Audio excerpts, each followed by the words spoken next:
Quando na lareira azula o fogo, o que fazer? O que fazer? Correr para fora e se esconder. Se a luzente espada enferrujar, em quem confiar? Em quem confiar? Sozinho permaneça, como pedra enrijeça. Vês a mulher de neve caiada? Silente vem e sai calada. Qual o seu plano? Qual o seu plano? Xandriano, Xandriano.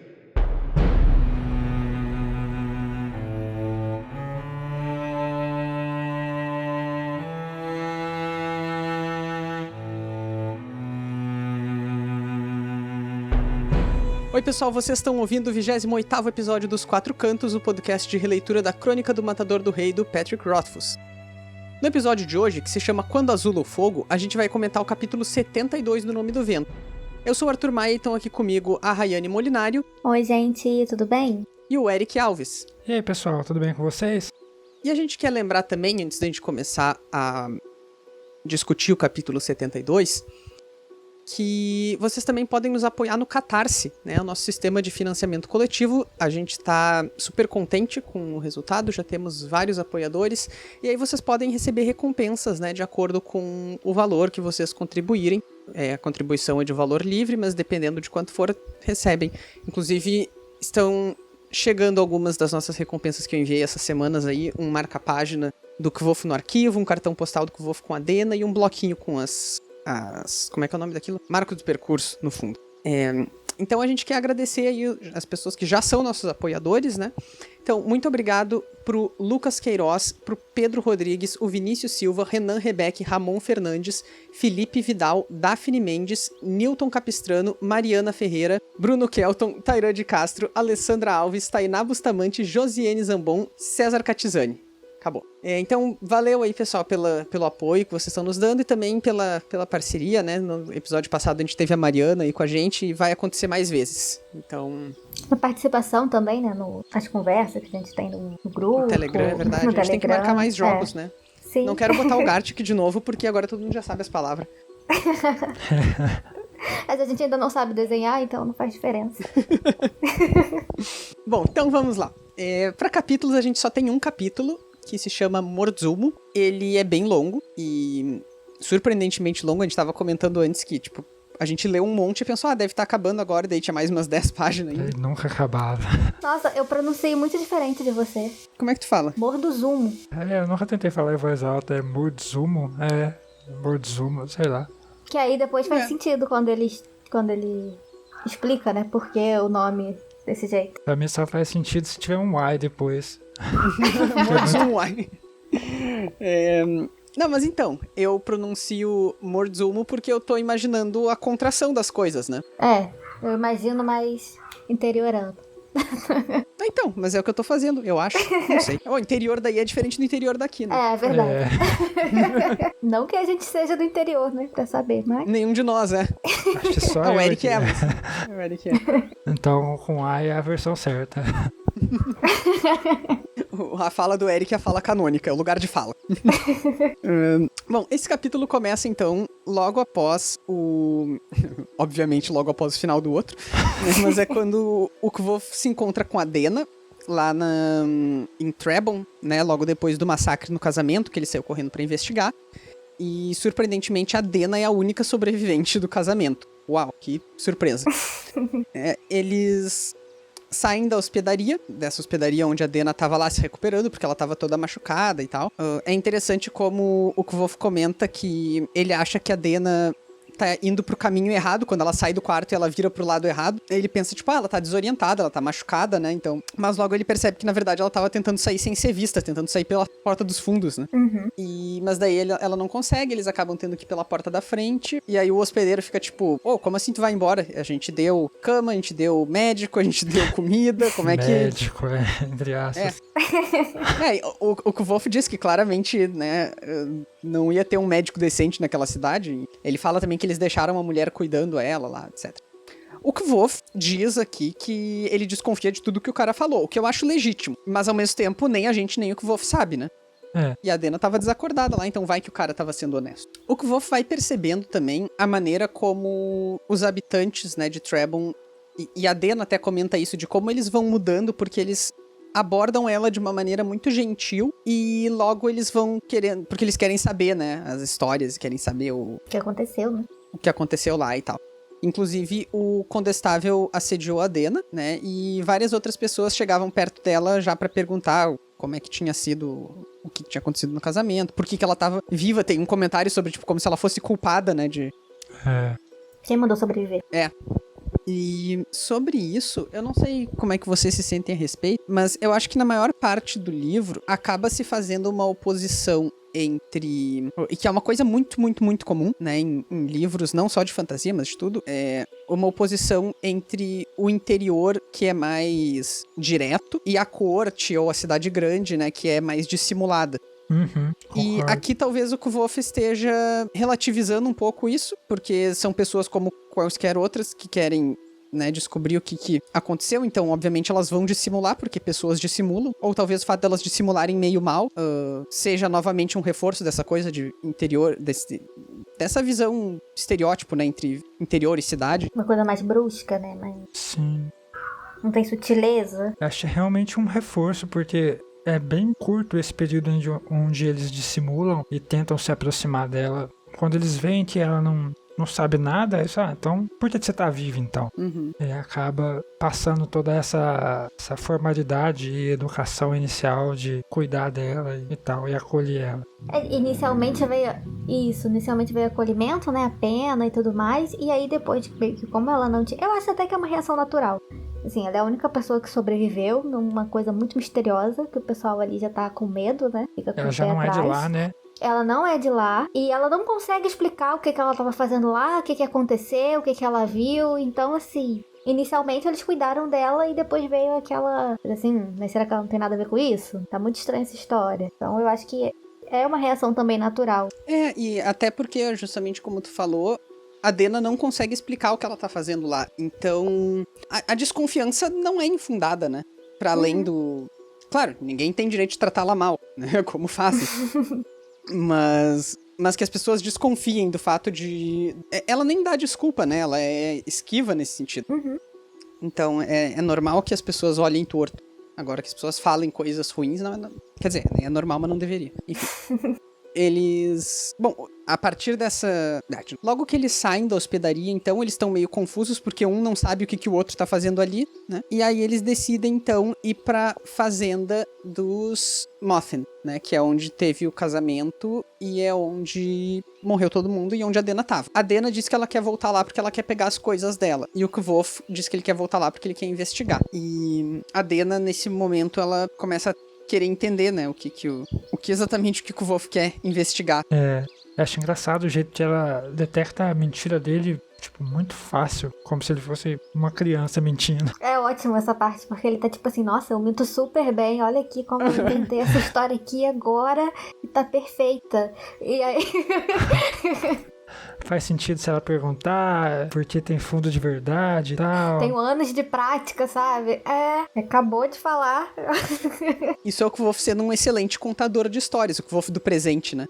Porque ele tá ali falando tudo direto, né? Eu acho que uma coisa que é importante lembrar que, embora o Patrick demore bastante tempo e revise muitas vezes, o Kvolf personagem que tá contando essa história, ele não revisou nada. Ele sentou ali e começou a falar. Então, esse cara que sentou ali e começou a falar sem pensar, assim, atinou de botar todo aquele parágrafo sobre como ele é um bom mentiroso pra nos guiar de uma maneira falsa, né? Pra logo depois a Dena dar a resposta dela. Tem uma frase que eu gosto muito da Dena aqui, que é... O Kvolf fica tipo, peraí, tu não vai pegar tuas coisas? Isso em relação à hospedaria, né? E aí ela diz, eu vou embora de onde eu não me sinto bem-vinda. Todo o resto eu consigo... Conquista depois, né? Ela consegue recuperar isso. Eu gosto desse... Porque também explica um pouco, né, da situação dela. Né? Resume ela como personagem. E não tá errada, né? Nesse ponto, então... Talvez no fato dela evitar conflito direto, assim, e simplesmente fugir. Vai falar o quê pros caras da hospedaria? Pois é. Nessa situação, sim. Fora que assim, eles ainda cobraram ela. Ela, se ela estivesse sozinha, como que ela ia pagar? Realmente, ela realmente só fugiria mesmo. Então, a tentativa dela de fugir, eu acho que tem muito a ver com o fato de que ela não ia ter dinheiro pra pagar. E ela sabe que eles iam cobrar alguma coisa, né? E já tinha sido assediada, então melhor ir embora antes. Pois é. O que eu falei sobre a suspeição da Dena crescer na hora que eles decidem ir pra fazenda, eu tava errado, tá? Ela não fala nada, inclusive. Ela só fala justo. Eu tava indo pra lá de qualquer maneira. Eles têm essa discussão depois, né? É bem depois, Quando eles já estão Eles lá. pegam carona. Como a gente diz, Na o roça. capítulo é grande. E daí é justamente o que eles vão fazer, né? Eles querem ir até a fazenda, daí eles vão pegar uma carona, como a Rayane mencionou agora. E o cara diz que ele só vai até Morzumo, e aí depois deixa eles lá e eles têm que fazer o resto, né? Por si. Eu gosto que o Kvolf, nesse momento, ele fala que ele e a Dena compartilharam um momento de silêncio por bastante tempo. É tipo aquele momento quando você tá com alguma pessoa na rua e aí você pega um táxi ou pega um Uber, aí você fica em silêncio lá dentro, porque você não quer continuar a conversa pra pessoa da frente não escutar. Exatamente. Mas ao mesmo tempo eles não parecem estar desconfortáveis, né? O Sim. Kvolf e a Dena. Porque eu acho que eles também estavam tentando colocar as coisas em ordem na cabeça, né? Porque nenhum deles esperava encontrar o outro ali e tentando entender também o que aconteceu. Sim, como a gente falou, o Kvolt tava elaborando a mentira que ele ia falar pra ela. Que ele até fala, se fosse qualquer outra pessoa seria mais fácil, ele poderia contar qualquer mentira pra conseguir informação. Pois é. Porque ele foi com a vontade de perguntar à pessoa que sobreviveu tudo que ele queria saber. E aí ele chega lá, a pessoa que sobreviveu é a Dena, que é a única pessoa que ele não tem nem uma gotinha de coragem pra perguntar nada, porque ele sabe que ela vai sumir, ou não vai responder, ou vai se fechar. Então, teve que reorganizar tudo. E pra além da questão de perguntar, qualquer outra pessoa que o Wolf não teria pudor de usar pros seus fins ali. Sim. Aí tem outra questão também, que é ele falar que, na verdade, ele tá ali por causa do Chandriano, né? E ter medo do que ela vai pensar. Tipo, você vai ser igual o pessoal do arquivo, de falar que ele tá procurando coisa de criança. Nesse sentido, o Kvolf é bastante orgulhoso, então eu acho que nem precisaria ser a Dena pra ele querer esconder. Sim. Pelo contrário, com a Dena é pra quem ele, né, consegue falar melhor, inclusive. Tem uma coisa engraçada, né? Que aí entra aquela paixão dele de novo. Que eles estão nesse silêncio, né? Andando na carroça. E mesmo assim ele tira um tempinho pra pensar como ela é bonita, né? Mesmo que eu tô com o olho roxo. Mesmo tão perfeita. Como é que ele fala? Não impecável, mas perfeita. Eu acho bonitinho. Pra ele, assim. né? Porque eu acho que tem muito disso, né? Que as pessoas reclamam muito disso, que ela é muito idealizada e tudo mais. Mas aí ele tá contando a história dele, então Pra ele é o ideal. faz sentido. Ele não tá escondendo nada, só que ele tá dando a perspectiva dele. Sim. Tanto que ele fala, quando tem que falar que ela tá machucada, mas pra ele ela tava maravilhosa como sempre. Tem uma frase que, essa frase exatamente aí, ela me lembrou, que também é do livro, mas eu não me lembro em qual contexto exato. Mas eu acho que é o pai do Kvolf que fala pra ele que amar uma coisa... como é que é? Amar uma coisa junto com ignorando os seus defeitos é fácil. O difícil é amar apesar dos defeitos. É verdade.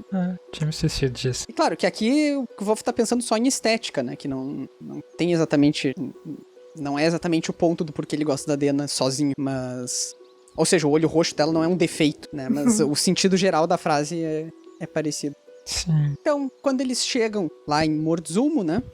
Eles finalmente descobrem o porquê o lugar tem esse nome. Lembram que no nosso último episódio a gente comentou sobre essas aglutinações que caracterizam essa região de Trebon, né? Tem a Ten Falls e até Trebon a gente discutiu um pouco se não pode ser algum tipo, né, de aglutinação também. E nesse caso aqui, Morzumo, que em inglês é Borough Hill, em português é Morro dos Humos ou Borough Hill, né? Então é assim que eles descobrem o sentido do nome. E é uma coisa que também o Rothfuss está apontando aqui por uma linguagem mais descritiva, né? Do que, sei lá, o que pode ser. Não faço a menor ideia de onde pode ter vindo nomes como Severin, Imri, Vintas, né? Sim, imagino que a maioria dos nomes ele, não tenha uma razão, assim, pra aglutinar. Mas ele usa isso em alguns em específico pra dar esse contexto de que pode ser que os outros sejam assim também. Não sei, pra mim o que me parece é que assim, ó, essas cidades pequenas e no interior são nomes mais simples, Sim. enquanto que as cidades grandes são nomes que a gente já tá mais distante da compreensão. Que tem um significado mais figurativo, no ponto de não ser algo referente ao local. Tipo aqui, que seria Morro dos Humos, embora não tenha nenhum humo. Uhum. Deixa eu só me corrigir, eu falei essas cidades, mas Trebon a gente não tem certeza, né? Agora falando mais sobre... Nesse caso é uma marca geográfica mesmo, né? Uhum. É como se, por exemplo, aqui em Porto Alegre, vou lá no Morro Santa Teresa, é o Borough Hill deles, né? Mozumo. E aí ele fala, o Tvolt comenta, eles andando lá, chegando no Morro dos Zumos, ele comenta sobre o bilhete, que ele achou o bilhete dela, que a gente viu naquele capítulo do episódio 26, né? Isso. Aí ele menciona por que ele não tinha encontrado ela, e ela fala que o Deok falou por que ele não tinha, que ele tinha dado o bolo nela. E ela menciona que conheceu um rapaz lá, um personagem mais velho, de cabelos grisalhos, e que pode vir a se tornar o mecenas dela. E a gente até tinha comentado já nesse outro episódio, né, que toda essa complicação na vida da Dena, né, que é esse mecenas misterioso aí, ele acabou abordando ela exatamente porque o Kvolf não tava lá, né? Sim. Então, é aqueles azar gigante, né, aqueles super acasos e tal. Eu acho bizarríssimo quando o Kvolf fala aqui que ela, tipo, o Deok falou que tu, né, foi pego num fogo, tipo, foi pego num incêndio, e aí o Kvolf disse, nossa, eu me senti destruído, muito mais de perder o almoço contigo do que por causa do incêndio. E a Dena revira os olhos. Foi quase um, oi, Dena. É engraçado também, porque ele pergunta por que ela deixou na janela, né? Ela fala que foi bobo, e por que ela não deixou na cama e tudo mais, e ela fala que ela queria que ele achasse, e ele fica tipo assim, tá, mas só eu que ia achar lá na minha cama. Quem mais que ia lá? E ela fica tipo, garoto, né? Que dó. A gente vê mais da inocência dele no finalzinho do capítulo. Agora eu não sei como é que soa pra vocês também, mas assim, uma coisa muito constante que eu gosto muito nas interações dele é como os diálogos dele são rápidos, parece que um sempre tem uma resposta, por mais que a gente saiba que o Kvolf tá se contorcendo por dentro, ele raramente fica encabulado, né, eles estão sempre, tipo, respondendo um ao outro com muita facilidade, mas eu não vejo tanto isso nesse capítulo, eu vejo a Dena fazendo isso e o Kvolf sempre meio... Ele tá com o pé atrás, né, parece. E não sei se tem um motivo muito evidente pra aqui ser diferente dos outros capítulos, mas eu sinto um pouco isso, assim. Parece que os diálogos deles estão menos parece que ele tá dinâmicos. sem foco, né? Bom, tá sem foco faz sentido, né? É. Ela até fala depois que ela nunca viu ele desse jeito, né? E claro, ele tá pensando prioritariamente no Chandriano. Sim. Embora ela até fale que ele tá usando 7 palavras de novo, mas realmente é um diálogo mais fraco e sem aquela dança dos dois. É diferente, não tem... Bom, aqui a Dena também fala pro Kvolf, né, sobre o Mecenas, como o Eric tinha apontado, e aí o Kvolf quer saber mais, mas a Dena não pode falar muito, ele diz que ele é super... qual é a palavra? Não é restrito, mas enfim, uma pessoa que valoriza muito a privacidade. Tem uma palavra pra isso que agora não tá. Obcecado que ela fala. Ela fala que ele é obcecado. Ela fala obcecado, né? Ele fala sigiloso, eu não posso ela fala sigiloso não é nem a metade da história. Nessa hora também eles tentam nomear, né? Porque fica muito chato ficar falando, o meu futuro mecenas, meu possível futuro mecenas. Isso, possível futuro mecenas. E aí eles ficam tipo, tá, dá um nome pra ele aí, que eu vou falar Annabelle. Aí eu não. Daí ele fica falando várias coisas, até que ele vê... Vem uma folha na boca dele, né? Isso, vento. É que eu não quero usar a palavra freixo, porque ninguém chama isso de freixo em português, né? É engraçado que os nomes que ele fala antes são todos começando com F, depois de Anabela e Duque da Diorama. Ele fala Federico, o Petulante, Franco, Feroce... E aí chega no Freixo. Pois é, mas isso aí, os nomes com F são assim também em inglês, mas Freixo não é Ash. Demos sorte. Pois em português ficou como se estivesse chegando ali, né? Mas no caso aqui, o que eu acho que direcionou bastante pra isso é que eles viram de fato um pedaço de cinzas, né? Sim, ele engasga, na verdade, né? Isso, eu tô procurando aqui a lista. Aqui fala, ele tá falando lá e tal, levantei uma das mãos para proteger os olhos da poeira e das folhas. Tossi, surpreso, quando o vento empurrou uma folha para dentro de minha boca, fazendo-me engasgar e espirrar. Acho que em português eles trocaram pra folha, né, mas... Não, mas é uma folha. Freixo é um tipo de árvore, não é? Sim, é uma folha, realmente fica como se fosse uma folha, ela confunde com uma olmeira. Com uma olmeira. Então, nesse sentido... Me pareceu que era que é tipo uma folha ressecada, né? Ou queimada, tipo, pós-incêndio, que foi o que apareceu pra eles. Pelo menos foi como eu entendi isso aqui. Pois é. Se a gente jogar no Google, aparece como é a folhinha. Aparece Marcelo Freixo também. Eu tava aguardando essa piada. Pra hora de dizer que a Dena tá fechada com Freixo. Tá. Desculpa atrapalhar a piada, mas aparece umas folhas aqui. É uma folha bem fininha. Não sei se vocês olharam. Então, olha só. Ash tem a árvore, Ash, mas também tem no sentido de cinzas. Uhum. Em inglês. Agora, em português, ninguém... Então, eu acho que essa é a dicotomia que tá colocada aqui. Por isso que talvez quando eu tava lendo, eu tava pensando em coisa queimada. Sim, mas tá aí no finalzinho. Uhum. É até parecido um pouquinho a árvore, tô olhando aqui. Às vezes no inglês ele quis colocar essas duas, os dois sentidos juntos, Acho que sim. enquanto no português ela teve que dividir. Não deu, Que aí no final da cena ele engasga com cinzas e ela fala, eu tô com farelo no olho. E ela fala, não, a farelo é cinza. E aí eles veem o incêndio, o lugar do incêndio. Tá, o Freixo... A Dena diz então que o mestre Freixo foi quem mandou ela, né, pro casamento dos Mothin lá na fazenda. E ela desconfiava que ele tava testando ela, né, porque ele já, tinha feito outros tipos de teste. Então, por exemplo, teve uma vez que uma mulher veio oferecer dinheiro pra ela dizer o nome dele ou dar informações sobre ele, né? E depois ele disse que isso era um teste. Teve uma vez que Tentaram assaltar ela. Então ela tá supondo que a saída ao casamento pode ter sido um tipo de teste também. E aí ela conta que ela tocou lá na cerimônia. O Eric apontou aqui que ela fala, eu fiquei esperando o meu mestre Freixo. Então, quando ele fala que eles vão pra longe do lugar do casamento lá, quando começa a gritaria e tal, e aí ela fala que ficou esperando o meu, mas acho que ela ia dizer algum nome, não sei se no inglês ela ia dizer o nome dele, e aí ela lembra e fala Freixo. No português, ela corta a frase no meio e fala Freixo. Não sei se ela ia falar, meu mecenas. Eu acho que ela ia falar algo do tipo, que é o que ela estava acostumada a falar antes. Meu futuro mecenas, meu provável mecenas. Aí, só que aí, como eles já tinham escolhido um nome, ela se corrigiu e chamou Freixo. Eu sinto assim também. Sim, mas o que me deixou com essa dúvida foi porque ela tinha falado que ele ainda não era mecenas dela. Que ela tava meio que conquistando ele ainda pra ver se ele virava mecenas dela. Mas eu acho que ela ia dizer aquele possível... Sim. Futuro mecenas. Só me confundiu na hora, porque eu tava tentando prestar atenção pra ver se pegava alguma coisa. Eu acho, né, também. Mas enfim. Tem uma coisa aqui que a Dena diz uma hora que ele tem um jeito de fazer sinais, de me deixar saber que está por perto. Sim. E, nossa, eu fiquei super pensando nisso. Bom, eu quero falar isso na sessão de spoilers depois. Quero aprofundar um pouco isso. Antes da gente entrar muito nessa parte, deles já na fazenda, né? Eles têm um diálogo que é legalzinho, assim, interessante. Que o Volt é meio condescendente com ela, você não tem que ir lá, fica aí e tudo mais. Ela fica até um pouco ofendida, brava, e aí ela até fala assim, não sou nenhuma margaridinha enrubescida. Aí eu lembrei que naquele capítulo das flores, ela ficava tentando o tempo todo se colocar, né, como uma flor simples, comum, mais delicada e tudo mais. Eu acho que foi até uma margarida mesmo, se eu não me engano. Foi. E aqui ela meio que vem e evidencia que ela não é isso. Meio como se ela já aceitou que ela não é assim. Não importa que ela queira ser assim, ela não é. Sim.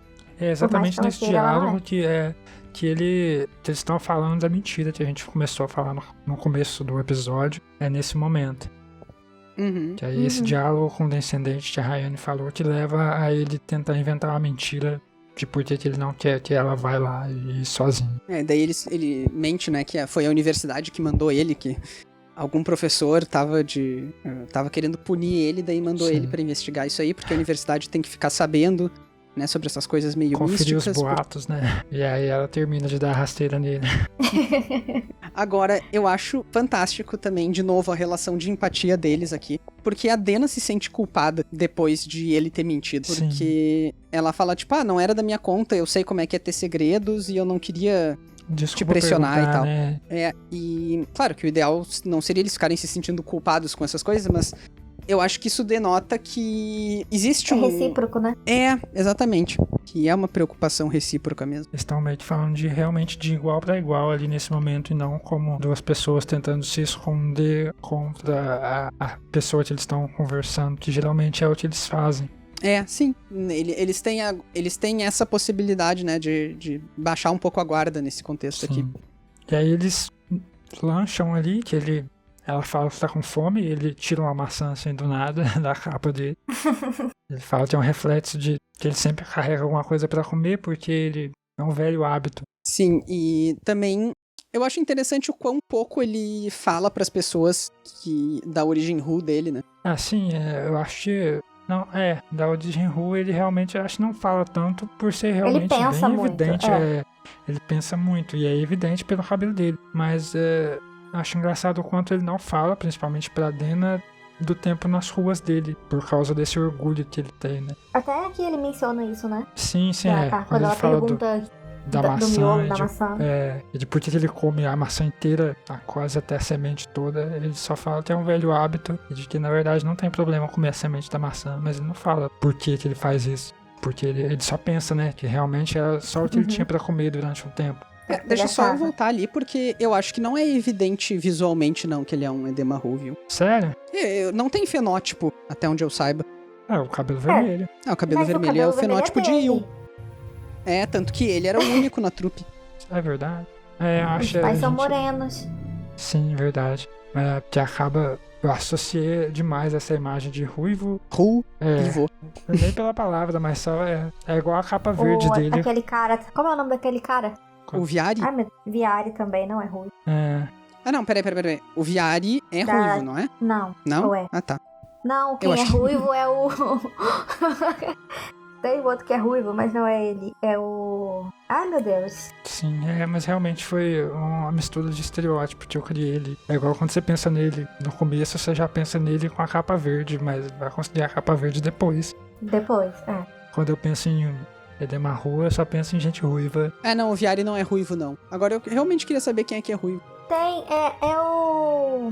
É um dos caras da eólica. Sim, porque ele sim, fala sim. o negócio de esquentar quando ele vai tocar lá da primeira vez. Sem ser o The Rock. É o Stakion. Isso. Stakion. O nome tinha fugido. Tem razão. Eu tinha esquecido disso.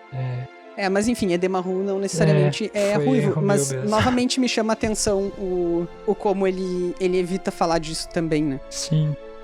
Eu acho que a gente chegou a mencionar isso na época quando a gente tava falando sobre a aparência dele. Lá no comecinho dele, dos pais. Porque ele parecia muito diferente, né, dele. Sim. Fisicamente, a descrição. Por algum motivo, eu gravei isso na minha cabeça. Do mesmo jeito que eu acho que o Maer é o sultão do Aladdin. Não tem como. Mas aí eles comem, né? E aí eles vão lá investigar os incêndios. Eles decidem investigar os dois juntos e acaba que ele testa o fogo, ele testa pra ver se o fogo tá azul ainda, ele usa uma simpatia pra queimar um graveto e a Dena fica impressionada, porque pra ela não é normal alguma coisa pegar fogo assim do nada. Na mão, né? O que eu acho que é um indicativo interessante, né? Sim, fala um pouco sobre ela. A gente tá sempre especulando a respeito do passado da Dena. No episódio anterior mesmo a gente tava pensando em relação dela com magia, ou uns 2 episódios atrás, não lembro. Aqui nesse caso, dá a entender pelo menos que ela tá bastante alheia à magia da universidade, né? Sim. Ela tem um talento, mas ela não tem a base, né, teórica, assim, prática pra fazer aquelas coisas. Isso, pelo menos é o que nos parece, né, que ela tem essa sensibilidade maior. Ela é mais aberta a isso, pelo menos, tipo, na hora que ele faz isso, ela não acha que é alguma coisa de demônio. Errada está ela. Sim. Bom, ela conta também lá que no casamento, então, o mestre Freixo, né, manda ela pra fora, uma hora. A gente não falou disso, né? Não, ainda não. Isso era antes, na verdade, da parte que ele mente pra ela, mas enfim. Bom, então ela conta pro Kvof, né, que durante o casamento, o mestre Freixo, que tem esse jeito de fazer sinais pra ela, faz com que ela vá pra fora, né, da propriedade, e encontra com ela lá, eles ficam conversando um tempo, até que ele diz que ele ouve um barulho. Os dois ouvem um barulho, né, uns gritos e tal. E ele vai ela também manda ouve? ela ficar. Eu acho que ouve, agora você deixou confuso. Não me lembro, na minha cabeça tá, tipo, ele diz assim pra ela, tu ouviu isso? Fica aí. E sai. Eles tentam um diálogo, que ela, não sei, na verdade, agora. Peraí, agora rapidinho. Agora realmente misturou tudo. Ele tem jeito de fazer sinais, tudo tal. Cadê? Vamos andar um pouco pelo bosque. Passeamos por cerca de meia hora conversando. Depois ele ouviu alguma coisa e me disse para esperá-lo. Saiu em direção Saiu em direção à casa da fazenda e ficou muito tempo ausente. Sim, então eu Por que eu acho que é importante a distinção entre só ele ter ouvido, pelo menos nas palavras da Dena? Porque ele pode ter mentido. Exatamente, pode fazer parte do teste, entre aspas. Não sei, né, também, se ele teria essa necessidade de mentir, porque claramente aconteceu um massacre. Agora, se aconteceu antes ou depois dele abandonar ela ali, é difícil, né? E eles ficaram, assim, o tempo calculando seria uns 40 minutos, porque eles andaram meia hora e ela disse que ficou, pelos cálculos dela, uns 10 minutos esperando, que ele mandou ela esperar. Então, assim, quanto tempo demora pra fazer um massacre? E matar todo mundo num casamento e botar fogo nas coisas? Olha, Rayane, eu não sei. Se tu acha que tem algum problema com... Sei que tá experiente assim, nos massacres. Eu não andei massacrando nenhum casamento recentemente. Eram 20 e poucas pessoas, então... Mas também eles eram vários, né? Xandriano, dá pra dividir. É o Xandriano e o Faustão lá falando, se vira nos 30 pra matar as pessoas. Uns 40 minutos. É. Bom, a Dena diz daí que ela sai correndo, né, no escuro e bate numa árvore. Fala. Não, ela fica com fome, né, e frio, e volta pro casamento, e aí quando ela chega lá, tá todo mundo sendo morto, né, ou morrendo, não lembro exatamente o que ela fala. Não, acho que quando ela chega lá já tá todo mundo morto. Tá todo mundo morto, Ah, não, aqui, ó. Quando eu saí atrás de uma penha, decididamente ouvi uma gritaria. Então cheguei mais perto e senti o cheiro de fumaça. Vi a luz do fogo por entre as árvores. Aí ele pergunta logo, né? Qual é a cor do fogo? E aí ela fica tipo, o que você quer saber? Que tipo de pergunta é essa? Foi essa parte que me confundiu, porque aí depois ela escuta, mas não na hora que ele fala. Então, daí ela diz que vendo, né, a confusão, ela sai correndo. Como tava escuro, ela bate numa árvore e é por isso que ela tá machucada.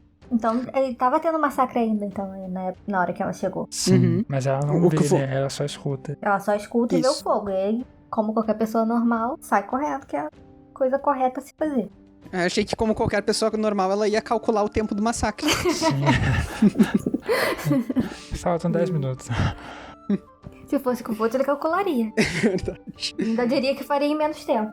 Ela fala que tromba com uma árvore, mas aí ele acha estranho os lugares onde ela tá machucada e onde ele vê ela mancando e tal. E seria uma árvore de forma muito estranha que ele fala. Sim, não, tipo, o Kvolf, né, claramente vê que...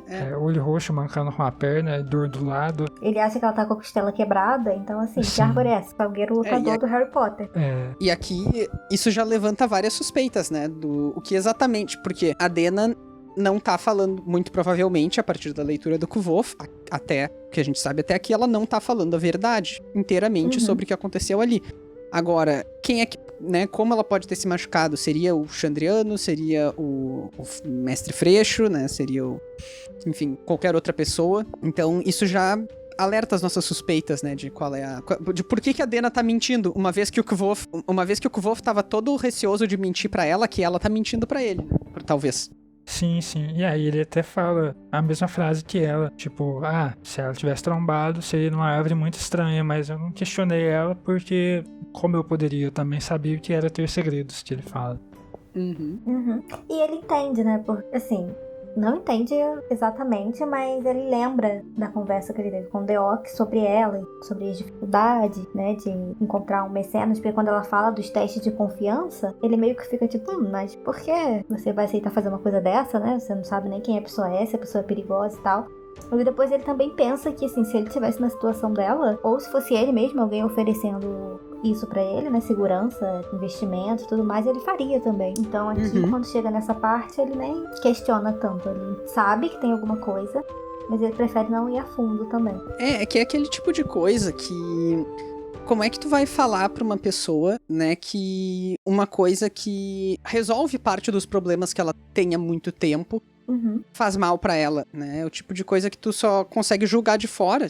Então... E assim, quando a gente fala dessa questão de agressão, de abuso e tudo mais, quando a gente vê o que acontece com ele na universidade, tudo que já aconteceu, né? Já foi escoteado, já aconteceu várias coisas com punições, não aconteceu pior porque ele caiu nas graças das pessoas, mas assim, é uma coisa que ele se submeteria pra ficar lá.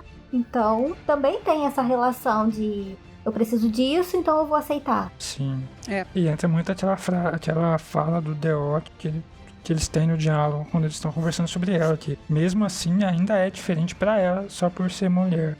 Que é algo mais intenso, tanto pro ruim quanto pro bom. Então, a partir daí, eles de fato chegam, né, na fazenda onde aconteceu o massacre, e a partir daí, então, eles começam a investigar, né? A Dena tava lá pra pegar as coisas dela, e o Kvolf tava lá pra, enfim, tentar descobrir qual é que é a do Xandriano. Eles encontram, de fato, madeira podre, né, que é um dos sinais. Então, eles começam a vendo, tipo, eles começam estranhando, né? Ele não se dá conta disso na hora. estranha, que tá tudo podre. Ele sente que tem uma coisa errada, mas ele não consegue ligar a memória dele. Até porque ele faz esse bloqueio mesmo, né? Compreensível pra não lembrar do assassinato da família. Porque na hora eles estão conversando ali, ele fica só tipo, nossa, que estranho, o portal tá podre, a casa tá quase caindo aqui. Gastaram tanto dinheiro pra fazer a casa e botaram madeira podre, né? Tipo, Pois é. não tem muito sentido. E essa coisa do Kvolf dele fica incomodado, né? Novamente é um pouco daquilo que eu apontei no último episódio, assim. O Kvolf que tá nos contando essa história, ele já sabe. Né? Ele tá já sabe o que construindo era. ali a história, né? A conclusão dele. Exato, ele tá tentando cativar o ouvinte aqui, dramatizando um pouco, né? Segurando essa informação pra gente juntar as peças junto com ele, assim. Uma das coisas que a Dena quer buscar lá, né? É uma lira, que é o instrumento que ela toca. O Kvolf é bem grosseiro nessa hora, né? Tipo assim, você toca lira? Beat, please. Toca o melhor. Tenta uma harpa, pelo menos. Sim. No mínimo uma harpa. Ele acaba tentando virar isso pra uma cantada, né? Que ele fala, vai combinar melhor com a sua voz merece mais, né?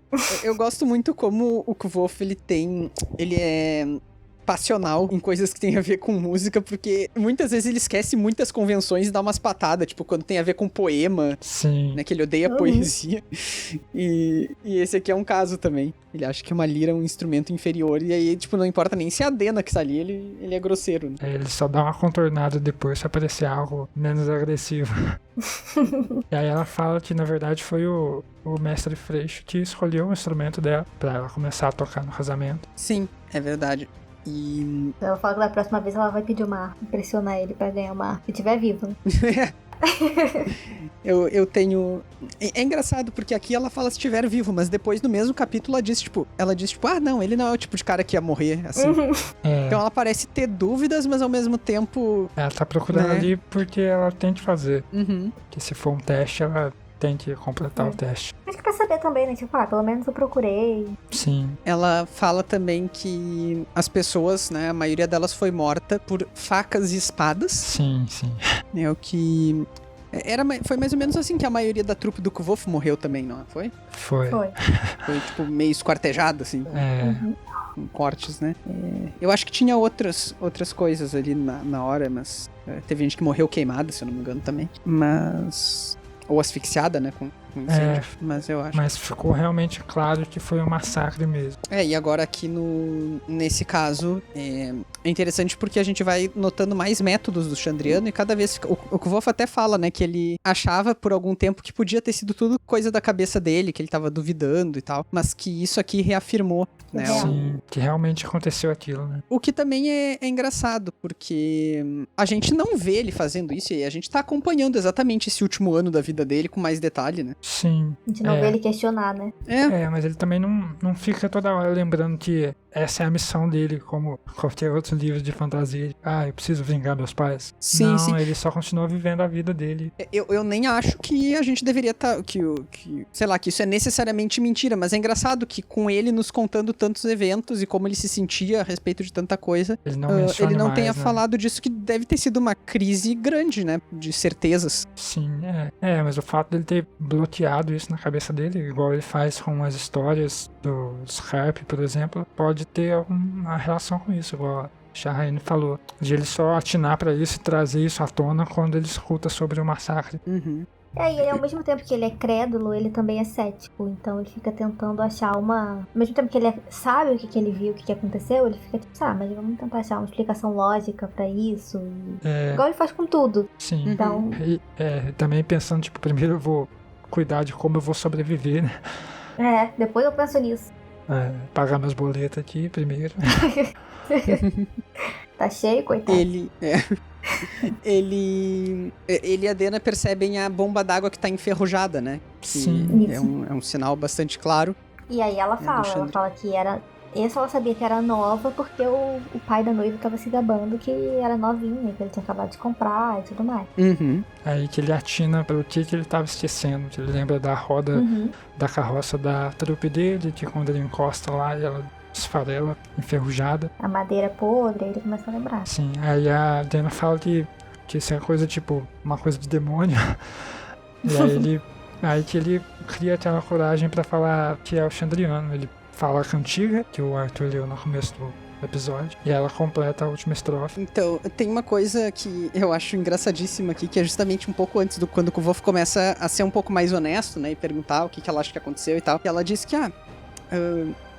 eu até vi gente falando que poderia ter sido um demônio. Eu nunca vi um demônio, mas eu também nunca vi o Rei de Vintas. E eu gosto muito dessa frase, e eu acho que ela é uma espécie de ditado popular também, né? Sim, é. Parece. Que traz um problema filosófico basilar de qualquer civilização, né? Que é até que ponto tu consegue acreditar nas coisas só porque elas são pretensamente empíricas. Por exemplo, tá, eu vou dar o pior exemplo do mundo, vai parecer que eu sou um... enfim, mas assim, o formato da Terra, tá? Sabia tipo, é evidentemente científico que a Terra não é plana. Mas eu nunca vi a Terra de fora. Você chega no mar, olha pro horizonte e tá plano. Tá, mas pode ser a curvatura do meu olho. Eu já li essa, é ótimo. Porque o olho é redondo, então ele faz tu enxergar o horizonte redondo. Ai, Deus. E será que... Temerant deve ser plana. É a Terra plana de Temerant. Isso. Já tem isso aqui, então você imagina numa civilização medieval, onde, igual ele fala, há pouco tempo ele seria queimado na fogueira só por ser ruivo. Uhum. Imagino que isso seja bem mais intenso na época dele, por ser uma época medieval ali e tal. Realmente focado nessas crenças. Se já existe isso hoje em dia. E quanto mais dificuldade em relação à empiria as pessoas têm, né? Ela menciona, né, que ele até fala assim, eu não sabia se eu acreditava muito nos boatos, do que tinha acontecido no casamento, e que ele tava acreditando porque ela tava contando e tal. E aí ela fala que outras pessoas também viram, porque quando outras pessoas chegaram e acharam ela, foram buscar os corpos, ainda tava queimando. E ainda era azul, né? E aí até explica um pouquinho porque no capítulo anterior, quando ele chega, que ele acha estranho, porque o pessoal tá tão focado, né, em arrumar pra festa lá da colheita que vai ter, toda aquela cerimônia, aquela coisa toda, ele acha, nesse capítulo anterior, que era por conta de ser uma cidadezinha pequena, uma coisa mais rústica, o pessoal não muito mais crédulo e tudo mais. Mas aqui eles meio que pensam que assim, aconteceu tudo isso, então explica por que o pessoal tá com medo. Por que o pessoal tá mais exagerado do que talvez seriam nos anos anteriores. Vocês querem deixar a discussão dessa rima pra parte de spoilers? Acho melhor. Eu acho melhor. É melhor, né? Sim. Falando mais na crença dela aí, é engraçado como isso intensifica quando depois que ele fala a primeira estrofe e ela não tem uma reação tipo de você tá viajando, como assim? A gente tava falando de demônio aqui, mas é mais ou menos e tal. Ela simplesmente fica pálida e completa. Pálida como a neve. E completa o verso. Então ela meio que realmente reafirma que pode ser isso, sim. Como neve caiada. Bom, então, logo na sequência, né, dessa riminha deles e tal, eles vão investigar, né, lá no lugar onde a Dena tinha apagado e tal, eles andam pela florestinha ali pra tentar encontrar indícios, né? Sim, ele até ensina ela como rastrear as coisas no mato. Uhum. Como saber onde o mato tá revirado porque alguém passou ali e tal. E é algo que diz mais sobre ela, que ela fala que ela é uma pessoa urbana. Então ela originalmente não veio do interior. Muito embora a gente também saiba que ela tem alguma familiaridade com estrada, né? Com vida de estrada, assim. Sim. Que ela também é itinerante já faz algum tempo. Claro que é diferente tu entrar na mata e tu ficar só na estrada, né? Sim, ela viaja, mas ela não sabe viajar a menos que seja na estrada. Ela tá investigando, né? Uma coisa que o Kvolf lembra também é que ele pergunta quais músicas que a Dena cantou e tal. E ele se dá conta de que a Dena era uma cantora, né? Nesse contexto aí. E que o motivo do Chandriano ter matado os pais dele foi uma canção, né? Alguém andou cantando o tipo errado de canção. Ele até lembra dessa frase especificamente, né? Uhum. Que foi ele pergunta quais músicas. Isso. Ele até pergunta que músicas que ela cantou. Ela fala algumas lá e uma ele não conhece, mas pelo nome me parece bem que não tenha nada a ver com o Chandriano. Que ele fica chocado que ela cantou. Eu acho muito engraçado essa Aunt Imstub, que ele Parece muito coisa de músico, né? De tipo, eles conhecem aquilo e sabem que não é um ritual de que se faz em casamento, né? Sim. Porque é uma música muito obscena. Sim, A que ele não conhece é a Come Wash in the River. É, venha banhar-se, a que é obscena é a On Team Stub. Sim, A banheira da tia Amy. Mas do jeito que acaba a cena, me parece que essa também pode ser. Que aí ele fala que não conhece ela e tal, e aí depois ele fala que ela canta pra ele, mas ele... E que até inventa um verso na hora, mas que ele não vai falar porque a canção é pra ele. Mas não sei se é obsceno nesse caso, me pareceu... Sim, mas... Uma coisa mais pessoal mesmo, sim, né? Sentimental aí. Não fala obsceno de ser realmente explícito, mas às vezes pode ter algum duplo sentido, assim. Pode ser também. Cada um de flerte, assim, um ar mais... Essa que ele fica tipo, não acredito. Me parece muito mais... Qual é o nome dela em inglês? Você tinha falado, mas eu só acompanhei em português. Stub, a banheira da tia Amy. Ah, tá. Essa me parece ser aquele tipo de música que é cheia de trocadilhos, sabe? É tipo uma música do Pedro Letícia. Não sei. Você não conhece? Não, mas eu vou só confiar. Tá. É engraçado porque ela até fala, tipo assim, o pessoal daqui não é afetado, não. Eles estão de boa. Eram, né? Finados. Já morreram agora. Eu pensei em umas coisas meio Mamonas Assassinas. Exatamente. É algo tipo Mamonas Assassinas. E aí, como ele faz... Eu estava cantando Mamonas Assassinas no casamento. Raimundos. Algo bem nessa linha. E como ele faz, o Patrick, ele faz muito isso em capítulos que tem alguma informação muito relevante ou algo muito pesado, que ele simplesmente corta a cena no meio, igual eles falam ali o verso, e aí corta a cena e aí ele vai pra uma cena totalmente assim, calma, tranquila, pra não deixar aquele ritmo, aquele clima pesado. Eu acho que ele faz bastante isso. Vocês já perceberam isso?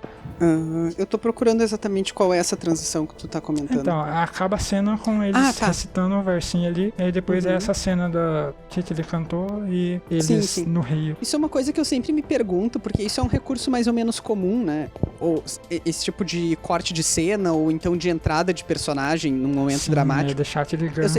Eu sempre me pergunto como é que isso funciona internamente, assim, do tipo, o que o Kvof e a Dena fizeram entre eles estarem lá naquele momento tenso. Exatamente. Eles soltam uma frase pesada, tipo assim, e se foi o Chandrian? E aí acaba, mas aí o que eles falaram depois disso? Falou tipo, vamos lá. Eu só consigo imaginar um dos dois falando, eita. Tem uma cena de Game of Thrones que eu nunca me esqueço, porque foi a primeira vez que eu me dei conta disso. Que é uma cena que tá o Jaime Lannister dentro do septo conversando lá com o Alto Septão. E aí o Alto Septão faz meio que uma ameaça pra ele. E todos os fiéis, né, dão um passinho pra frente, porque eles estavam na sombra. E aí eles aparecem na luz pro Jaime ver. E aí eu fico me perguntando o que aconteceu antes daquilo. Aí o Alto Septão disse, galera, vocês fiquem aqui onde tá escuro. E aí quando eu falar tal frase, todo mundo dá um passo. É combinado, né? Realmente ele faz muito isso. Ele faz isso, tipo, a cena mais icônica que eu lembro disso é no Israel, no começo, quando ele vai lutar. Que no final das contas todo mundo tem essa luta na mente, mas ele não mostra ela. E ele faz isso várias vezes durante as cenas pra deixar esse gancho, mas realmente, geralmente, você faz isso no final do capítulo. Quando você vai terminar o capítulo e você vai começar outro assunto ali. Você faz isso pra deixar a pessoa curiosa e querer continuar lendo. Mas aqui ele faz no meio de uma cena antes do final do capítulo, pra deixar o capítulo... mas podia ter uma quebra de capítulo aqui também, né? Podia, exatamente. Podia ter uma quebra de capítulo, mas aí ele termina com o capítulo mais aprofundando essa relação dos dois e deixando algo bem mais leve, meio que tira um pouco da tensão de continuar lendo, mesmo que aprofunde a relação dos dois, mas como recurso narrativo, tira a atenção que se espera deixar no final de um capítulo. Talvez o que às vezes as pessoas reclamem de quebra de ritmo, né, e muitas vezes associam a Dena, essa cena possa ser um exemplo. Embora pra mim isso não me incomode mesmo. Também assim, porque você já tá no fluxo ali pra ler, você já tá no final do livro, então você vai continuar lendo de qualquer jeito. Mas realmente tira a atenção na hora. Tira o foco do que tava, mas eu também não me incomodo porque tudo faz parte da história, então pra mim também não incomoda. Aprofunda a relação deles. E aqui eu acho essa parte muito engraçada, né, dele primeiro totalmente fantasiando, tipo assim, mas eu já sei o que vai acontecer, se fosse numa história, ela tá tomando banho lá do outro lado, eu tô aqui, e aí ela vai cair, vai se machucar, eu vou gritar, eu vou ter que ir lá correndo, e aí coisas vão acontecer, e aí tipo, nada acontece, né? normal. Sim. E aí depois eles... E aí depois eles estão dividindo a maçã e ele fica tipo, nossa, dividir a maçã é tipo beijar na boca. Vocês não têm... É a mesma coisa. Pois é, exatamente. Aí você passa de um negócio de tensão ali pra assassinato e tal, pra uma criança falando, eu beijei a maçã, ela mordeu também, eu beijei ela. Realmente... Tá, vamos defender ele, que ele faz a ressalva, né? Que é quando tu nunca fez antes. Ele dá aquele... Ele tá admitindo ali. Antes um passarinho na mão, eu te dou os voos, né, que ele fala.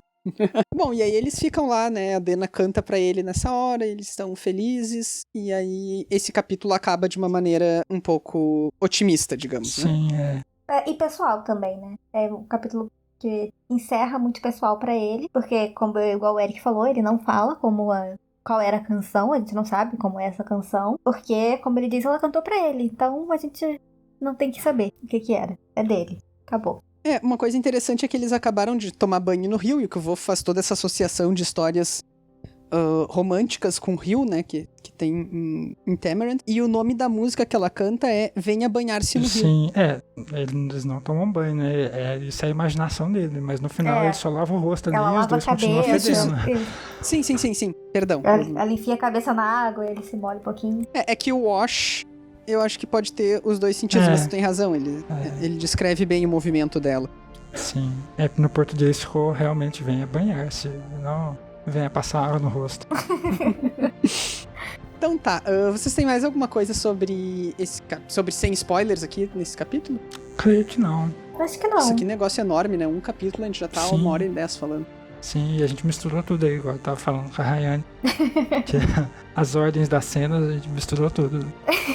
Eu percebi isso também. A gente foi tão empolgado nesse que... Realmente, são cenas muito próximas uma da outra, em período temporal e personagem, que acaba ficando realmente um bloco só no final das contas. Isso não tem muitas quebras de cena. Assim, tem muita transição, mas não é quebrado exatamente. Tipo assim, não tem aquela divisória. Só como se fosse... só como se fosse uma virada de câmera, assim, pra pessoa olhar. Isso.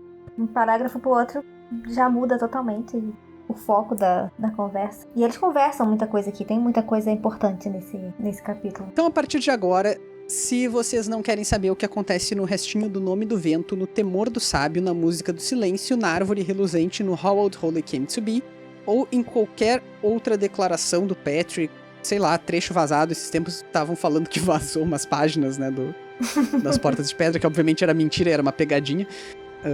Mas enfim, vai que, né? Vai que. Então, se vocês não quiserem spoilers em geral, vocês parem de ouvir agora, terminem e voltem aqui, porque agora a gente pode falar de qualquer coisa. Eric, o primeiro é teu aqui, né? Não, sim, só coloquei uma nota aí pra explicar o que é o condestável, que é um cargo geralmente associado à política militar, na verdade. Eu só achei estranho ter numa cidade tão pequena assim, seria tipo um delegado, mas não é nada demais, só pra... Realmente na hora eu fiquei perguntando o que era um condestável. Tu quer puxar outra também? Eu achei estranho o fato do mestre Freixo ter encontrado a Dena lá no horário que eles marcaram pra almoçar, sendo que ela fala que ele nunca vai no mesmo lugar 2 vezes e tal. Seria muito coincidência ele estar lá, porque eu imagino que no horário de almoço a Eólica estaria vazia, como estava quando ele chegou lá e combinou de encontrar a Feira, né? Que deu a capa pra ele, ou Mola. Então, quando eles vão lá no meio do dia, geralmente tá vazio, como qualquer bar. E o que o mestre Feixe estaria fazendo lá, que ele encontrou com a Dena justo naquela hora. Eu não sei, eu tô procurando aqui exatamente o trecho, não tô achando mais, mas quando ela fala isso de nunca se encontra no mesmo lugar 2 vezes, será que ela não quer dizer que eles nunca marcam de se ver no mesmo lugar? Ela né? fala isso, mas... Pelo jeito que ela descreve ele e todas essas manias que ele tem, eu imagino que ele meio que age assim normalmente, como uma pessoa esquiva. Esquiva com certeza, né? Até, ou nem sempre, porque, por exemplo, lá em Severin, né? Tomando por certo que seja o Bredan aqui, ele tá lá na cara de todo mundo o tempo inteiro. Sim, né? sim. E de vez em quando ele some e tal. Mas eu não tenho dúvidas de que ele programou pra encontrar a Dena naquele momento. Talvez ele estivesse seguindo. Talvez meio que esperando por ele. Me passou isso pela cabeça. Não, eu ia dizer também que eu acho que ele não... Nesses lugares mais distantes, assumindo também que é o Bredan, que ele não vai, porque assim, tá, ele foi lá na eólica, o Deoch viu, e tanto que ele fala, né, pô, que ela saiu com ele e tal. Se ele voltasse, ele seria reconhecido. Ele falou assim, não, foi esse cara aí que ela saiu. Então, assim, também é uma forma dele manter o anonimato dele, né, eles não vão se encontrar no mesmo lugar. O Deoch não lembra dele. Então é a primeira vez e única que ele vai lá. Mas eu acho que ele tá seguindo ela uma possibilidade forte aqui. Sim. E você falou do Bredon, me lembrou no Temor do Sábio fala que ele é uma pessoa que viaja muito, que gosta de viajar. Sim, tem até durante o período que o Kvolf tá lá, ele some. Tem uns boatos de que ele tá de que ele faz uns rituais. Tá, enfim, vamos guardar isso. Sim. Isso pro episódio especial.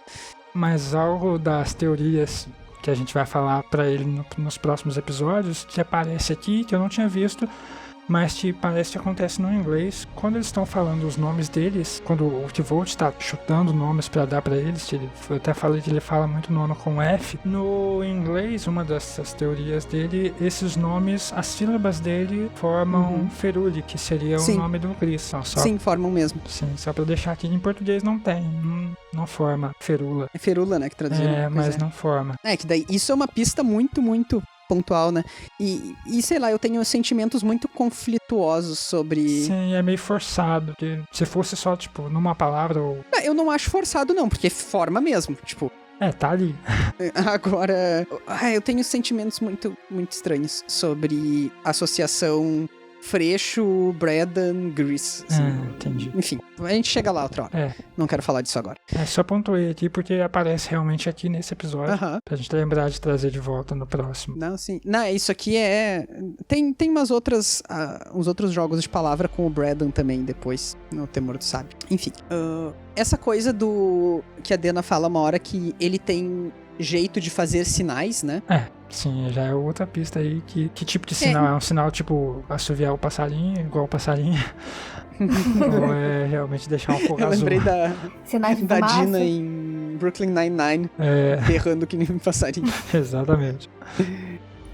Não, mas então, no Temor do Sábio, a gente sabe que... A gente pode inferir que a Dena tá se interessando por nós Illianos, né? Sim. Que é uma maneira de tu sugestionar coisas a partir de escrita. Mágica com escrita, como ela chama, né? Então eu me pergunto se pode ser esse o método, porque é o método com o qual ela pode entrar em contato e ter curiosidade de perguntar lá na frente. Sim, imagino que seja algo assim e não algo meio que tipo físico ou gestual. Porque tipo, ela consegue perceber que ele tá por perto de dentro do casamento, né? E ele tá fora. Que não me parece que ele vai lá e entra e conversa com as pessoas. Não, ela vai encontrar ele. Ela que vai. Tem uma outra coisa que pode ser bobinha aqui, mas que também me deixou pensando, que é o instrumento que o Freixo escolhe pra ela é uma lira, né? Que em português se pronuncia exatamente igual à esposa do Lanry, a lira. Sim, em inglês. Em inglês é lyre, né? Com um E no final. Tá. Então, mas assim, é parecidíssimo. Realmente fica uma referência aí, igual ele já fez outras vezes com a letra trocada. E para além disso, o fato é também uma lira de 7 cordas. Especificamente. Então, assim, me parece que pelo menos se tá apontando aqui pro Chandriano, né? Seja ou pra relação do Lanry enquanto Haliax, né? E que a Dena, o mecenas da Dena tem alguma relação com isso. E aí isso aí vai se reforçar lá no Temor do Sábio quando a gente escuta a música da Dena, né? Sim, mas sim, acho que faz referência ao Lanry e a lira e ao número 7. O número 7, como o número 3, é um número que são números que aparecem recorrentemente aqui, o 7 principalmente pelo Chandriano, mas acho que talvez não diretamente ao nossa, eu nunca sei falar o nome dele. A ele como Haliax. Isso, faz referência a ele, mas eu ficaria em dúvida contra ele e Haliax. Mas a história do Scarpe diz que é isso aí, não é? Sim, mas aí a história que ela conta pra ele, não. Não, mas ela não apresenta uma versão alternativa, ela não nega isso em particular. Será? Ela não diz, tipo...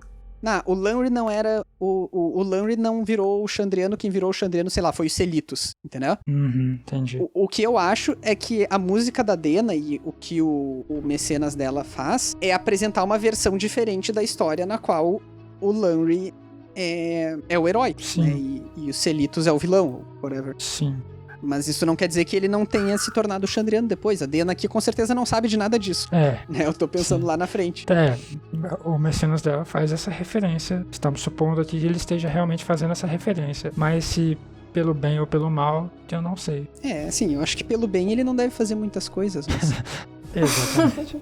outra coisa, outra referência que tem nesse capítulo são os versos da cantiga, quando eles cantam, que acho que não tinha aparecido antes, né? Mas a última estrofe que a Dena canta ainda não tinha aparecido nas versões que a gente já viu até aqui. É interessante que venha dela, né?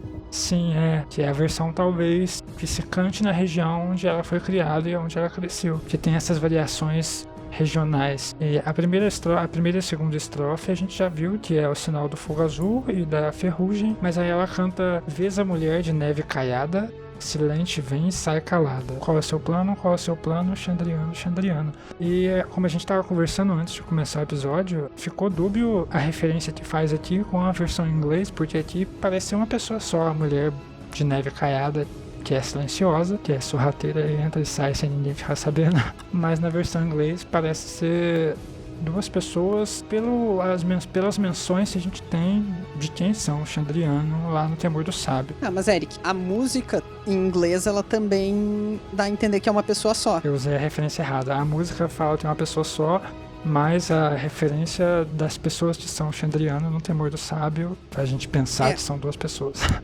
Ele nos apresenta, dentre os 7 membros do Chandriano, ele nos apresenta uma delas que é pálida como a neve, né, que é o que tá nessa música aqui, que por algum motivo foi traduzida como a neve caiada, e a gente não sabe, nenhum de nós sabe o que é caiada. A gente se pergunta se tem alguma coisa a ver com o Ronaldo Caiado. Todos os políticos brasileiros aparecem nesse capítulo aqui. Que diz assim, vês a mulher de neve caiada, né, enquanto no original é see a woman pale as snow, né? Sim. Você vê uma mulher pálida como a neve, e aí isso seria um integrante do Chandriano lá na versão do Temor do Sábio. E aí o segundo verso, que na música parece estar se referindo à mesma pessoa, lá no Temor do Sábio tem um outro membro, uma outra integrante do Chandriano. Do cinzento silêncio, que nunca fala. Exato.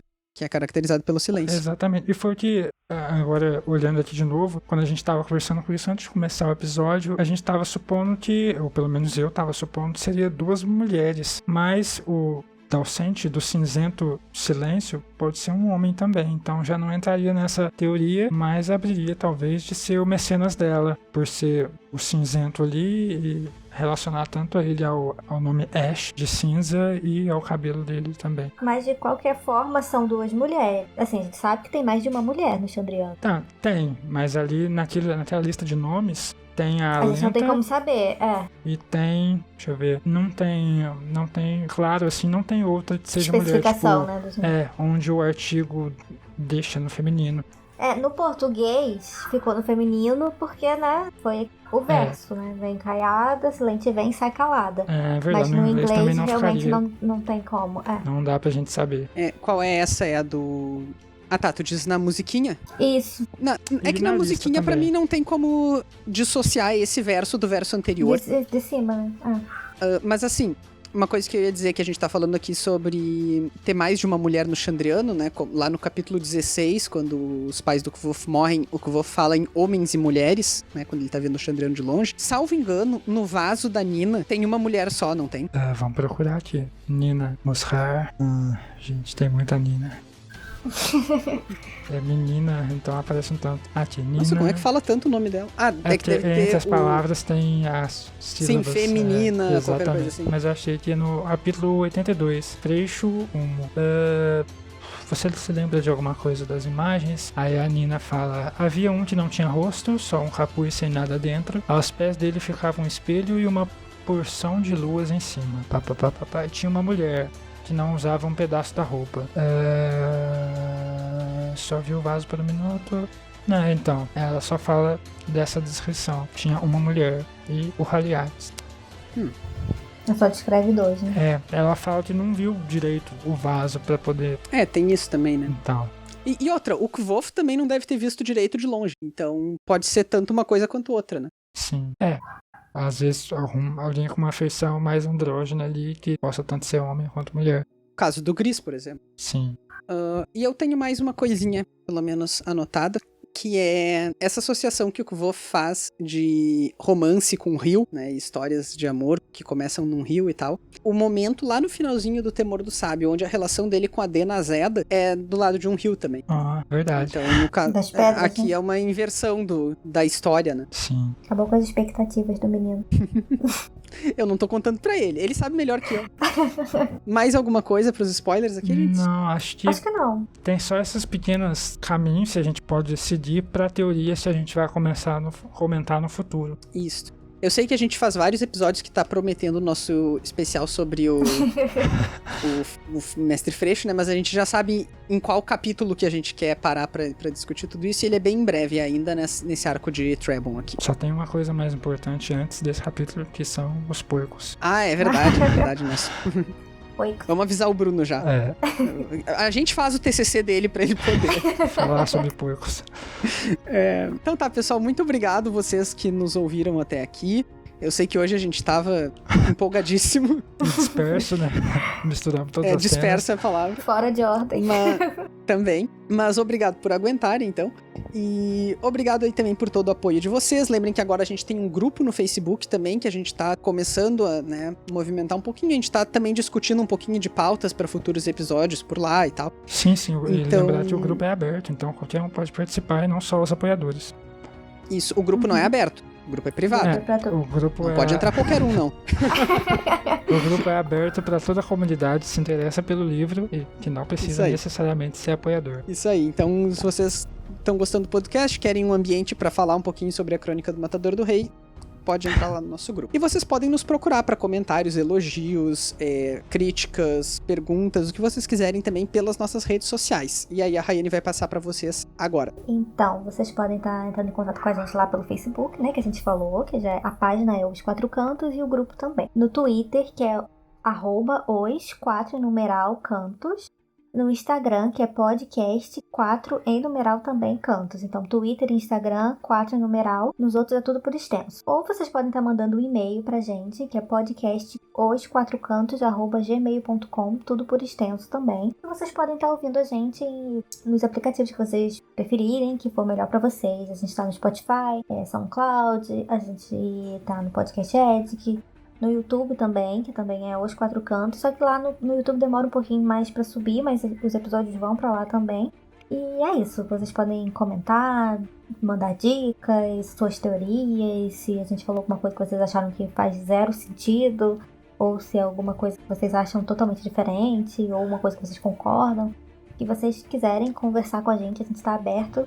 Convidar vocês mais uma vez, né? Como os meninos já falaram, para entrar no grupo, que a gente está começando a movimentar agora. E é isso, agradecer a todos vocês que estão apoiando a gente até aqui, comentando, compartilhando, curtindo, ouvindo. Tá sendo muito bom pra gente isso. Então, é isso. Quando tu falou do e-mail, eu dei uma risadinha por dentro aqui, que esses tempos a gente recebeu o nosso primeiro e-mail em 2 anos de podcast, né? Tava Sim. quase sendo excluído o e-mail por achar que aqueles e-mails de spam. A gente recebeu um e-mail de verdade. Obrigado Foi pra muito pessoa legal. que mandou o e-mail. Nós gostamos do Foi e-mail. um mesmo. momento de orgulho. Conquista, meta batida. Então tá, pessoal, a gente volta em breve com o nosso 29º episódio, que vai ser cheio de poicos. E a gente vai discutir o capítulo 73 do Nome do Vento. Até mais! Até mais, Tá, tchau. gente, até mais.